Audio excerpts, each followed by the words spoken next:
A new push to address San Diego's affordable housing crisis. Local leaders launching this new program to help with financing those projects.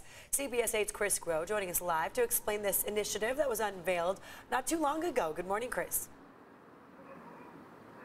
And we just heard from Mayor Todd Gloria, as well as a host of other local leaders, really trying to highlight the issue and what it is that we're seeing, because it has multiple layers, including the fact that there is a gap for those who build that affordable housing and what makes economic and financial sense. And Mayor Gloria says that a program like this to help fund these affordable housing projects, like the 3 we'll see go up here in San Ysidro, that's what makes sense and that's what will get the job done.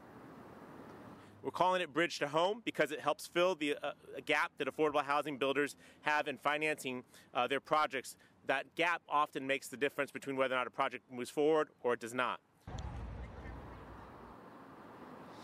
And so what we're seeing happen with this set of projects is nearly $32 million being put into these 7 projects, which will total about 662 apartments. We've already told you that there are going to be 3 of those projects here in San Ysidro, but the other 4 locations include downtown, East Village, City Heights, and Rancho Bernardo. Now, of those apartments, nearly 200 will be set aside for homeless San Diegans and 35 for those that are experiencing mental illness. Now, the funding for the next round of projects could be somewhere around $20 million. So when all is said and done, again, we're looking at potentially here $52 million going towards what will be affordable homes for San Diegans. And hearing from, again, some of these local leaders here, they're highlighting that it's not just those that are unsheltered that are looking for housing, but for many of them, they are just below the average income. They have trouble saving money because they can't afford to save money and pay for rent. And so an option like this really does help those people.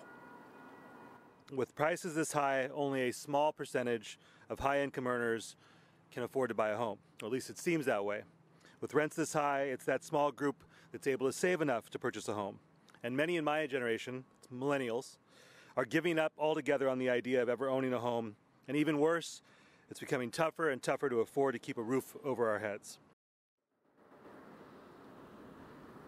And a lot of this is possible because of SB 2, which was, of course, passed back in 2017. And as I just pointed out, the next round of projects, they've already decided about $20 million could potentially be going to those.